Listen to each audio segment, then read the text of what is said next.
Hi, I'm not going to be posting for a couple of days because I am going on well, my friend's got this big house up in the mountains that she's rented for the weekend, and I'm just going to go and hang out.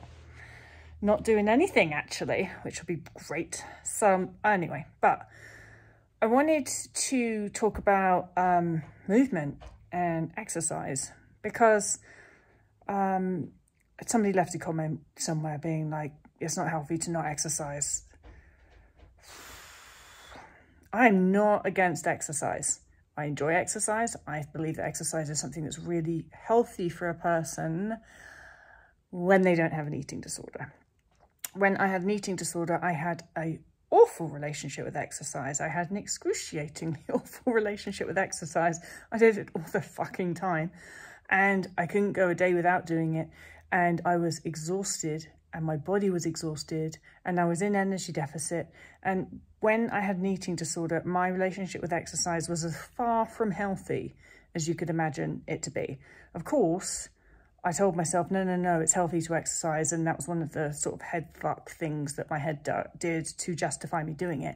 But absolutely, it's not healthy for a person who has an eating disorder to exercise. And the whole point of going cold turkey on the exercise, the whole point of doing that, and at the same time doing unrestricted eating and challenging your fear response, the whole point of doing that is so that we can get the neural rewiring part of recovery done as soon as possible, in the shortest amount of time possible, and get you sort of basically recovered as soon as possible, because really it's all about the neural rewiring.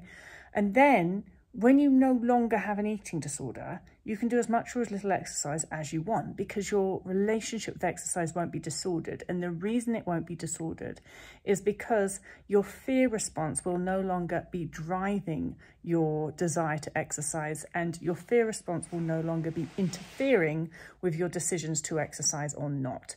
And so when you have an eating disorder, and an eating disorder in the world, according to me, is just the phobia of weight gain, basically. When you have that in your brain, that fear of weight gain influences every decision that you make. And of course, that fear of weight gain is going to influence your decisions around whether or not to exercise. If you have an exercise compulsion, which not everybody does, but let's say 88%, 5% of people with eating disorders do.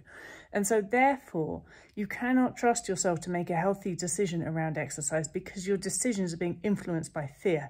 When we do the neural rewiring part, we remove fear. We teach your brain not to fear weight gain, that weight gain is not a threat.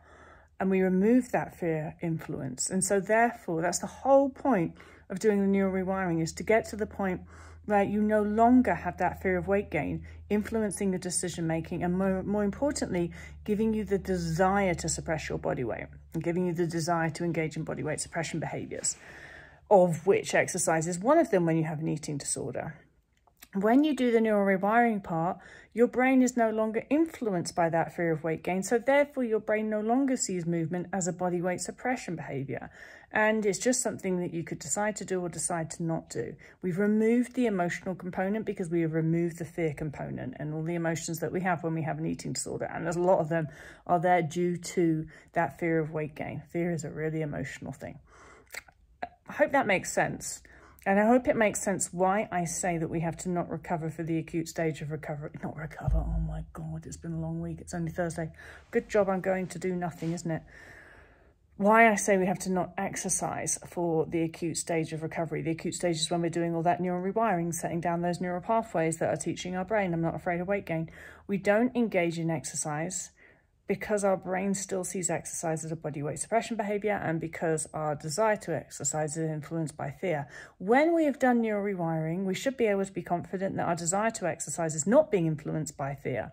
And so therefore, because our decision of whether or not to exercise is not being influenced by fear anymore, we can trust ourselves to make good decisions around movement and exercise. And that is when it is safe to exercise. And that is how exercise and movement can be a very important and healthy part of your life when you're recovered, not whilst you're in the acute stage of recovery or in recovery, and not whilst you have an eating disorder. And if you're sitting there for a second kidding yourself that the exercise that you're doing because you've still got an eating disorder is healthy or good for you in any way, state or form, including that old line of it helps me reduce my anxiety and it's good for my mental health. Oh, please give me a fucking break. You need to stop. See stopping exercising as an investment in your ability to get yourself completely, fully recovered and getting yourself to the point where, should you choose you want to, you can have a healthy relationship with movement. But right now, if you've got an eating disorder, you don't.